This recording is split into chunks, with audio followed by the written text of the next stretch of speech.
उत्तर प्रदेश के अमरोहा जिले में बावनखेड़ी की खलनायिका शबनम को फांसी दिए जाने की चर्चाएं जोर शोर के साथ शुरू हुई थीं। ये चर्चाएं इलेक्ट्रॉनिक और प्रिंट मीडिया की सुर्खियां भी बनी थीं, लेकिन उसको शीघ्र फांसी दिए जाने की मांग करने वाले सोशल एक्टिविस्ट दानिश खान का मन अब पूरी तरह से बदल चुका है और उन्होंने फरवरी माह में मानवाधिकार आयोग का दरवाजा खटखटाया था। हालांकि याचिका दर्ज होने के 24 घंटे के बाद आयोग ने उसे पूरी तरह से खारिज कर दिया है। दरअसल जनपद रामपुर निवासी दानिश खान सोशल एक्टिविस्ट के साथ ही आरटीआई कार्यकर्ता भी हैं, जो अक्सर सूचना के अधिकार के तहत स्थानीय अधिकारियों के कार्यालयों से जुड़ी सूचनाओं के साथ ही पीएमओ और राष्ट्रपति कार्यालय एवं चीफ जस्टिस ऑफ इंडिया के आदेशों को लेकर भी सूचनाएं मांगते रहे हैं। उन्होंने पिछले दिनों अमरोहा के बावनखेड़ा नरसंहार की खलनायिका के रूप में जानी जाने वाली शबनम को शीघ्र फांसी दिए जाने की मांग को लेकर उच्च स्तरीय गुहार लगाई थी, जिसके बाद उसको फांसी दिए जाने को लेकर सरगर्मियां तेज हो गई थीं और मीडिया का फोकस पूरी तरह से रामपुर की जेल पर हो गया था। लेकिन कानूनी दावपेच के चलते उसकी फांसी की तारीख टल गई थी। देखिए, ऐसा है कि बहुचर्चित प्रकरण शबनम को लेकर काफ़ी चर्चाएं चल रही हैं, जिसमें मैंने काफ़ी टाइम पहले, कई साल पहले प्रेसिडेंट्स ऑफ इंडिया के यहाँ रिट पिटीशन की थी, जिसमें आरटीआई के ज़रिए ये जानकारी मैंने हासिल करना चाहिए थी कि आज़ादी से लेकर वर्तमान समय तक कितनी दया याचिकाएँ खारिज हुई, जिसमें लगभग शबनम सहित काफ़ी लोगों की दया याचिकाएँ खारिज कर दी गई थी। उसके बाद मैंने इसकी फांसी की मांग उठाई थी कि ऐसे लोगों को जब दया याचिकाएँ महिम महोदय के यहाँ से खारिज हो चुकी हैं तो अब तक इनको फांसी की सज़ा क्यों नहीं दी गई।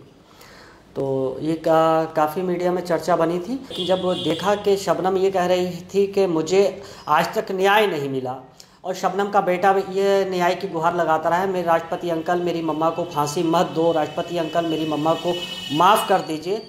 तो मेरे दिल में भी एक दया आई और मैंने एक बार मानवाधिकार आयोग से पत्र लिखकर, जो पत्र मैंने 21 फरवरी को लिखा था, उसमें मैंने ये कहा था एक बार शबनम को फांसी देने से पहले उसकी सीबीआई जांच हो जाए, क्योंकि एक सब इंस्पेक्टर की जांच पे इतने बड़े कांड पर संतुष्ट नहीं हो सकते, क्योंकि बड़े बड़े जितने भी जघन्य अपराध हुए, जितने बड़े कांड हुए, सब में सीबीआई जांच हुई है और लोगों को क्लीन चिट भी मिली है और सजाएं भी हुई हैं। लेकिन शबनम के प्रकरण में कोई सीबीआई जांच नहीं हुई है आज तक। मानवीय संवेदनाओं को देखते हुए मैंने मानवाधिकार आयोग में 21 फरवरी को मैंने रिट पिटीशंस की थी और कल उसको 20/5/2021 को एक्सेप्ट किया था, रिट को, शबनम केस को दर्ज कर लिया था। और 24 घंटे के अंतराल में जब ये काफ़ी चर्चा में बना, मीडिया में सुर्खियों में आया, तो 24 घंटे के अंतराल के अंदर राष्ट्रीय मानवाधिकार आयोग ने अपना ऑर्डर देते हुए शबनम की